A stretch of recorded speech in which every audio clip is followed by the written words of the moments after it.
Bienvenidos y bienvenidas a un nuevo programa de Bosa con Valdés, donde estaremos hablando de economía de forma diáfana, transparente y sencilla. También estaremos tumbando algunos mitos que en materia de economía se utiliza para engañar a los pueblos. Recuerden que para sus comentarios, sugerencias o propuestas tienen nuestras redes sociales, @BTV Canal 8, @TonyBosa, @JCBGValiente y @Bosa con Valdés.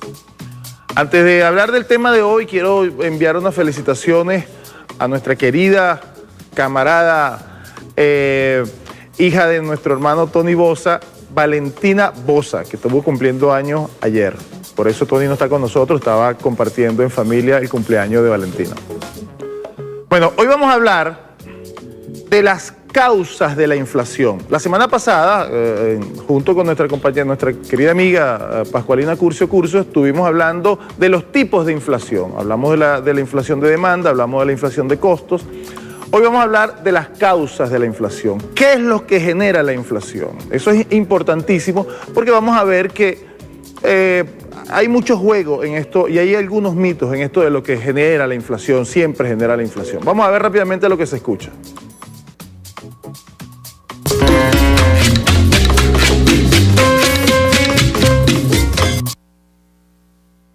Ahí tenemos el primer portal, ese es de página 12, las diferentes partituras para la melodía de la inflación. Ese artículo tiene que ver fundamentalmente con lo que se ha esgrimido en Argentina, que son como las posibles causas de la inflación argentina. Hablan, por supuesto, y eso el autor de ese artículo, digamos, que lo critica de alguna manera, hablan de que la emisión de dinero inorgánico, es definitivamente, eso es como una suerte de mantra, de estribillo que se repite sin ningún tipo de reflexión. Sin embargo, él plantea allí que en el caso de la economía argentina las causas son múltiples y la que menos afecta es la supuesta emisión de dinero, la supuesta, digamos, incremento de la liquidez en ese país suramericano. Sigamos el segundo portal, veamos el segundo portal. Causas de la inflación. Fíjense, la teoría cuantitativa, no, vamos a ver rápidamente. Ajá, ahí en el primer párrafo nos dice cuál es la definición de la inflación, que es un aumento generalizado de precios de bienes y servicios durante un periodo determinado de tiempo. Un aumento generalizado de precios de bienes y servicios durante un periodo de tiempo determinado. Súbelo un momento, para que veamos rápidamente la causa. Súbelo más. Ahí donde dice causa de la inflación, déjalo allí. Dice, la inflación por demanda. Aparece cuando el aumento de la demanda general y la oferta del sector productivo no es capaz de hacer frente a esa demanda. Fíjense, en esa inflación por demanda, que más que la causa es el efecto, es el tipo de inflación, se viene dando cuando la demanda supera a la oferta. La famosa ley de oferta y demanda, pues si la demanda supera la oferta, eso hace que los precios se eleven. Veamos rápido, seguimos viendo acá. La inflación por costes. La inflación por costes tiene otras características. No es una inflación evidentemente por demanda. Algunos llaman la inflación por coste como inflación por oferta. Y viene dada porque aumentan los costos de producción, ya sea por incremento de las energías, cuando las energías evidentemente afectan todos los costos de producción de las empresas, ya sea, como en el caso nuestro, por el ataque al tipo de cambio, porque nuestra moneda y nuestra economía tiene definitivamente un componente importado enorme. Nuestra inflación es importada, pues, definitivamente es importada, porque es un país donde se importan muchas cosas y el tipo de cambio varía de precio en alza con mucha frecuencia, afecta el sistema de precio nacional. Eso, en el caso nuestro, es una inflación de costes que lo hablamos también en el martes pasado con la profesora Pascualina Curcio. Seguimos viendo aquí, dice, la inflación autoconstruida. Fíjense que esto que llaman allí inflación autoconstruida es en realidad un efecto de la inflación. Es decir, en periodos hiperinflacionarios de alta inflación y prolongados en el tiempo, ¿qué ocurre? ¿Qué pasa con los comerciantes? Nosotros lo llamamos aquí en Venezuela como costos de reposición, en economía se llama expectativas adaptativas.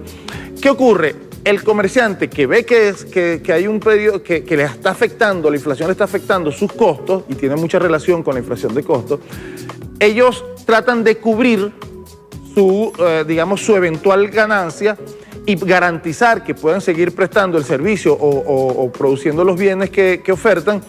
Entonces, intentan adivinar cuánto va a ser la inflación cuando le toque reponer inventario. Desde esa perspectiva, y digo, lo intentan adivinar tomando como referencia lo que ha venido ocurriendo en el pasado, pues la inflación que ha venido ocurriendo. Entonces ellos, por ejemplo, ellos consideran que la inflación ha venido subiendo un 30% cuando ellos le suben un 30% a los productos en el presente, para que cuando le toque reponer inventario, tener cómo reponerlo. Eso es lo que allí denominan inflación autocumplida. Pero ¿qué pasa con eso? Que eso es lo que en términos generales es un factor de inercia inflacionaria. O sea, como le dijimos, eso ocurre en periodos de inflación. Y esa conducta de protección, de alguna manera, que intenta hacer el comerciante o el productor, o sea, el oferente de bienes y servicios, lo que hace es una inercia en la inflación, o sea, aumenta, digamos, convierte la inflación en una espiral, pues. O sea, se mantiene el tema inflacionario porque con esta conducta evidentemente impulsa la inflación. Tenemos entonces, y la última que ahí plantea, que como le digo, casi todas las doctrinas coinciden en esta, es la inflación por el aumento de la base monetaria. Esta tiene relación indiscutible con la primera que hablamos, que dice inflación de demanda. Aumento por el aumento de la base monetaria. Es decir, el aumento de la liquidez. Cuando hay aumento de liquidez, en teoría hay aumento de demanda. Y al haber aumento de demanda, y la demanda, acuérdense de lo que hablamos inicialmente, y la demanda supera a la oferta, en teoría también aumentan los precios. Sin embargo, eso no siempre ha sido cierto. Eso, por el contrario, eso normalmente no ha sido la causa de la inflación. Es más, en este programa, en otras oportunidades, hemos demostrado que países que emiten mucho dinero tienen baja inflación, porque también para el incremento de la producción es necesario, para el crecimiento de la economía es necesario la inyección de liquidez. Usted no puede producir más sin inyectar más liquidez. Usted no puede producir más si no tiene una demanda agregada que pueda cubrir o que pueda de alguna manera saldar, pues, o comprar, para hacerlo en términos más claros, comprar los bienes que se producen de manera agregada, pues. Entonces, para que la economía crezca y haya más estímulo para la producción, tiene que haber un incremento de la demanda, y para que haya un incremento de la demanda tiene que haber más liquidez. De manera que la liquidez como causa fundamental de la inflación es la que menos se ve en la actualidad, es la que menos se ve en los fenómenos inflacionarios de los distintos países. Es la causa menos frecuente. Normalmente la causa viene dada por el tema de los costos, pues. Tenemos un video que vamos a comentar con ustedes luego de transmitirlo, luego de pasarlo, que tiene que ver evidentemente con este tema. Póngale mucha atención porque es muy interesante y está en la onda de lo que hemos venido nosotros tratando acá en el programa, que es la teoría monetaria moderna. Como les hemos dicho, es una nueva corriente del pensamiento económico que derriba muchos mitos y que es muy interesante que nosotros la entendamos y la comprendamos. Vamos rápidamente a ver el micro y regresamos. Puesto que en nuestras economías modernas todos los productos se venden a un determinado precio, es muy importante estudiar y vigilar la evolución de esos precios para que no nos encontremos con situaciones indeseables, como la que, por ejemplo, podríamos vivir si creciesen de forma muy rápida y generalizada, que es lo que se conoce como inflación. Sobre su origen, sus causas, su naturaleza y sus consecuencias hay desgraciadamente muchos errores y muchas falsas creencias que siempre enturbian el debate económico. Uno no puede entender bien la realidad económica si sigue utilizando teorías que no tienen el mínimo rigor científico, que no soportan ninguna prueba empírica y que suelen estar contaminadas por intereses económicos y políticos. En este y en el próximo vídeo abordaremos con cierta profundidad este importante asunto. Antes de empezar, haré 3 puntualizaciones iniciales muy importantes para que todo esto quede lo más claro posible. La primera es que es muy importante definir con precisión qué es la inflación. Esta consiste en un incremento generalizado y sostenido de los precios. Es decir, los precios tienen que aumentar en todos o casi todos los productos y tienen que hacerlo de forma prolongada en el tiempo. No basta con que sea un incremento puntual. Por ejemplo, si el gobierno aumenta el IVA un año y eso produce un incremento de los precios dicho año, pero no lo siguiente, eso no es inflación. Otro ejemplo, si aumentan mucho los precios de las viviendas, pero no el del resto de los productos, eso tampoco es inflación. Último ejemplo, si en las vacaciones de verano aumentan mucho los precios de la hostelería y de otros productos asociados, pero ese efecto se desvanece al terminar las vacaciones, entonces tampoco es inflación. La segunda puntualización es que es importante distinguir la inflación de la hiperinflación. La inflación es cualquier incremento generalizado y sostenido de los precios que no conlleve un incremento descontrolado de los mismos, un límite que se suele fijar en el 1000% al año. En cambio, se llama hiperinflación a un incremento de los precios descontrolado que suele superar el 1000% anual. La distinción es importante porque casi nadie la suele hacer, a pesar de que no se trata del mismo fenómeno, ni responden a las mismas causas, ni tampoco tienen las mismas consecuencias. Es frecuente ver análisis que no realizan esa distinción, como si fuese lo mismo un aumento moderado y controlado de los precios del 5% que un incremento vertiginoso y descontrolado de los mismos al nivel del 5000%, como si simplemente por el hecho de tener algo de inflación ya se pasara automáticamente a tener hiperinflación. A esto se refería Stephen Margolin cuando señaló que la mejor historia que pueden ofrecer los economistas convencionales es que la inflación es como el embarazo, no existe tal cosa como un poquito. Para esos economistas tener algo de inflación ya es preocupante porque podría acabar en hiperinflación, cuando la realidad es que eso nunca ocurre así, como ya iremos viendo. Y la tercera puntualización es que es importante tener en cuenta que los precios de los productos que se venden son establecidos por los vendedores. Esto es muy obvio, pero necesario recordarlo, porque parece que se los olvida mucho. Por ejemplo, hay gente que cree que solo por el hecho de crear dinero, los precios suben automáticamente, pasando el dinero a valer menos. Pero baste solo señalar algo tan evidente como que si ese dinero creado no se utilizase para comprar productos, sino que se guardase en una caja fuerte, o si se utilizase para devolver una deuda, por ejemplo, entonces los vendedores no se enterarían de que hay más dinero y obviamente no subirían los precios. Así que dejémoslo bien claro, los precios no suben por arte de magia ni por las fuerzas de la naturaleza. Los precios de los productos solo suben si así lo deciden sus vendedores, que son los únicos que pueden establecer el precio. Estos basan sus decisiones en muchos factores, pero en cualquier caso sigue siendo su decisión. Por lo tanto, para cualquier análisis riguroso de la inflación tendremos que observar de forma cercana el comportamiento de los vendedores. Fijarse sobre la cantidad de dinero, como hacen algunos, y especialmente sin atender lo que hacen los vendedores, es una patada al rigor y un insulto al método científico. Una vez realizadas estas puntualizaciones y sabiendo que los precios son fijados por los vendedores, cabe hacernos la siguiente pregunta. ¿Qué lleva a los vendedores a aumentar los precios? Para dar una respuesta a esa pregunta, primero hay que entender que el precio de un producto es la suma de 1. El coste de producción, lo que ha costado producirlo, y 2. El margen de beneficio, lo que gana el vendedor con la venta. Por ejemplo, si el coste son 7 euros y los beneficios 3, entonces el precio será de 10 euros. Un incremento del precio, por ejemplo a 12 euros, puede conllevar a un aumento del coste de producción en 2 euros, b. un incremento del margen de beneficio en 2 euros, o C, un incremento de ambos elementos, por ejemplo en 1 euro cada uno. El caso A revela una reacción del vendedor a un aumento en el coste de producción para no perder margen de beneficio. Algún shock o fenómeno provoca que el coste aumente, por ejemplo, un incremento en el precio de la energía, un incremento salarial exigido por los trabajadores, un mayor precio de alquiler, un mayor coste de financiación, etcétera, etcétera. Y para seguir ganando lo mismo que antes o más, el vendedor aumenta el precio. Como se puede ver, aquí no hay creación de dinero por ningún lado y sin embargo hay incremento de los precios. Un ejemplo, los sindicatos podrían exigir un incremento salarial del 10% y los empresarios podrían aceptarlo y al mismo tiempo subir los precios en un 10% para seguir ganando lo mismo que antes. O incluso podrían incrementarlo más y así ganar más, como han imaginado Thomas Denburg y Duncan McDougall en este párrafo explicativo del presidente de una empresa a sus amigos. Ahora elevaremos los precios en un 15%, gracias a que el tímido presidente del sindicato ha acabado por tener el valor de pedirnos un aumento de salarios del 10%. Ojalá lo hubiera hecho antes, pues me tortura la mera idea de pensar en los buenos beneficios que ya hemos perdido. Desgraciadamente, el subir los precios sin poder echarle a nadie la culpa perjudica nuestras relaciones públicas. Así es. De este video hay dos cosas que queremos resaltar. Uno, los precios no suben por obra y gracia del Espíritu Santo. ¿Okay? Alguien lo sube y como podemos ver, obviamente quienes lo suben son los oferentes, pues ya sean comerciantes o empresarios. ¿Y por qué lo suben? Hay dos causas. La primera, costos de producción, inflación de costos, le suben los costos. La segunda, especulación. Cuando te dicen, no, que en el incremento de la demanda, el incremento de la liquidez, eso lo que genera al final es especulación. En el siguiente segmento vamos a explicar el por qué decimos que definitivamente la segunda causa, que no sea costo de producción, es especulación. Vamos rápidamente a un corte y regresamos.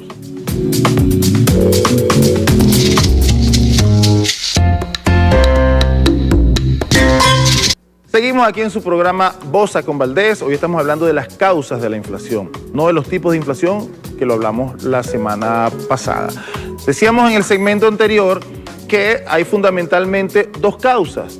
Causas que tienen que ver con los costos de producción de las empresas, que eso hace que de alguna manera las empresas incrementen el precio de los productos que realizan, que elaboran.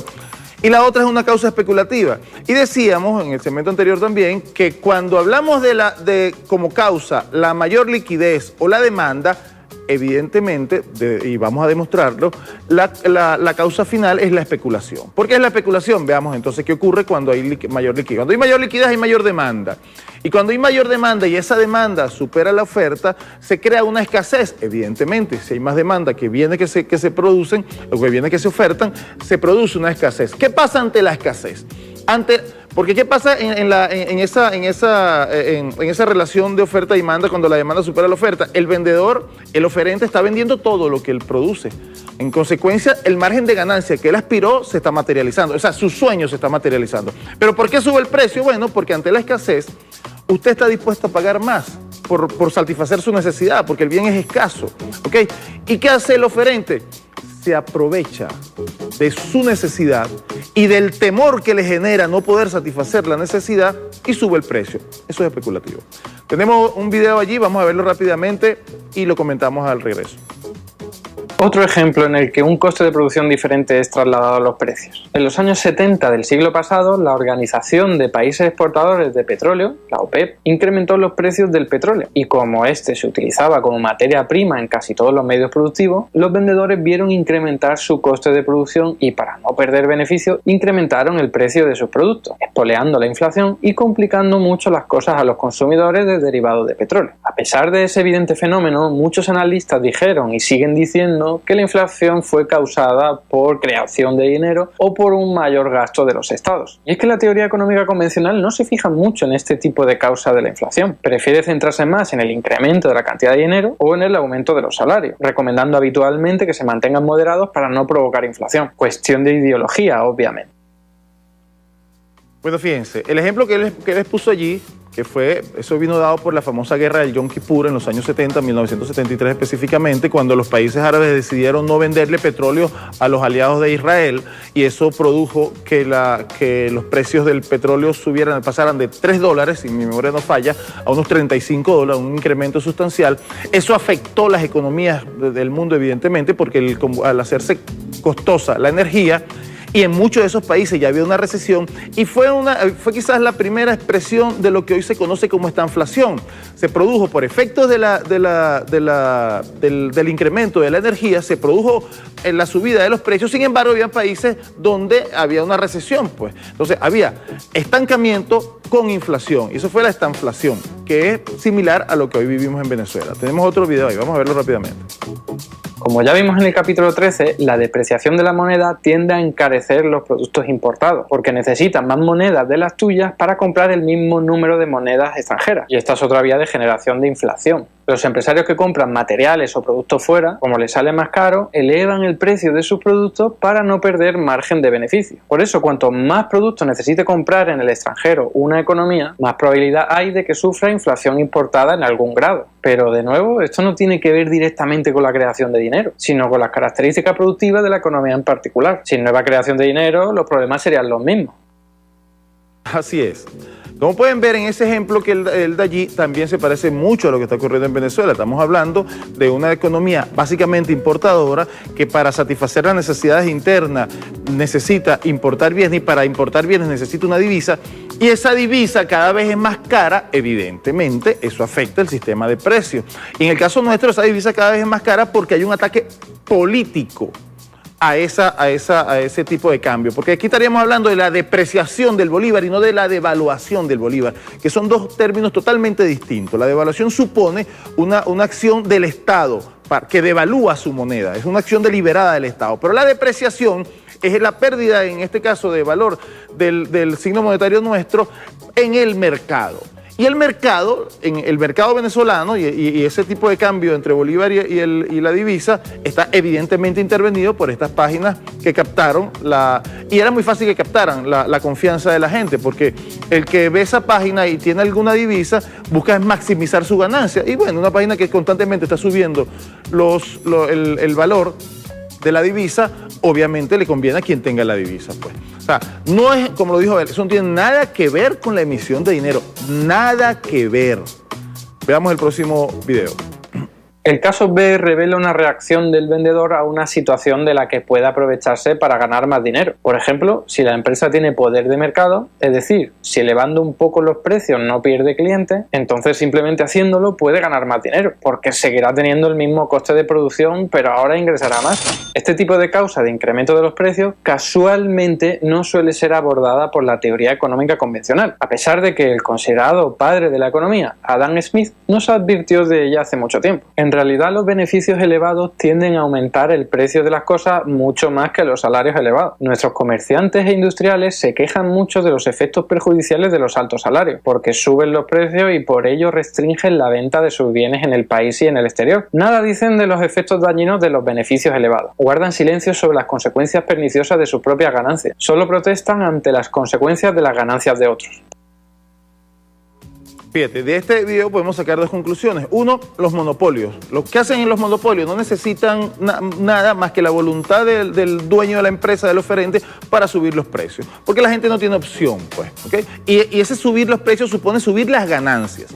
Sin embargo, también hay otro elemento que debemos resaltar, que el propio Adam Smith lo resaltaba, y era que la aspiración de ganancia, y no solo la aspiración, sino la ejecución, en incrementar los precios para incrementar las ganancias de los oferentes de los bienes y servicios, hace más daño que cuando hay un aumento general de salario, por ejemplo. Pues. O sea, normalmente cuando ellos suben sus ganancias, eso son proporciones mucho mayores que la que ocurre cuando hay un aumento de salario. Y es obvio, porque cuando hay un aumento de salario, el trabajador solo representa una porción de la estructura general de costo. Y cuando ellos aumentan los salarios, cuando ellos aumentan los precios arbitrariamente, y eso representaría una porción del 100% de la estructura general de costo. Por eso la ambición del oferente siempre está por encima de lo que pudiese recibir un poco más el trabajador. Veamos el otro video que tenemos por ahí guardado. En cualquier caso, es importante tener presente que no siempre que haya más dinero en los bolsillos de la gente y ésta gaste más, los vendedores reaccionen aumentando los precios. Y esto es fundamental para la teoría monetaria moderna. Si el vendedor no logra vender todo lo que puede producir, deja algunas máquinas inutilizadas y reduce horas de trabajo a sus empleados, lo que tiene un coste importante. Si de pronto comienza a tener más clientes porque estos tienen más dinero, entonces lo más rentable para el vendedor será activar las máquinas y ampliar las horas de trabajo a sus empleados, porque logrará vender más sin apenas incremento en el coste, obteniendo así más beneficios. En cambio, si incrementara los precios en esa situación, es probable que algunos clientes se marcharan a otro negocio competidor, así que eso solo lo haría cuando ya tuviese todo su negocio a pleno rendimiento. Es lo que vimos en el capítulo anterior. Mientras las empresas no estén a máxima producción, un nuevo gasto logrará incrementar las ventas sin provocar inflación. Esta solo aparecerá cuando los vendedores no puedan producir más. Así que mientras no se haya alcanzado la máxima producción, más dinero y más gasto, lejos de provocar inflación, lo que haría sería incrementar la producción, el empleo y la riqueza de un país. Tan sencillo como eso. En un país donde la capacidad productiva está trabajando a un 20%, es decir, tienes todavía una capacidad productiva del 80%, el incrementar la demanda a través de la liquidez, es decir, subir los sueldos, por ejemplo, subir los sueldos supondría una mayor demanda. ¿Eso supondría también un incremento en la inflación? No, porque todavía tienes una capacidad ociosa muy grande. Y como lo dice bien el economista Eduardo Garzón en ese ejemplo, no afecta los costos, porque sencillamente estás poniendo a trabajar las máquinas que tenías allí paradas, pues, ¿ok? Porque se incrementó la demanda. El impacto en alza sería si llegaste al 100% de tu capacidad productiva y aún así la demanda sigue presionando, que obviamente no sería el caso o no es el caso de nuestro país. Lamentablemente llegamos al final del programa de hoy. A ustedes muchísimas gracias por dejarnos entrar una vez más en sus hogares y recuerden sintonizarnos todos los martes y jueves a las 10 de la mañana por el canal que no amarga tu vida, venezolana de televisión. Hasta luego.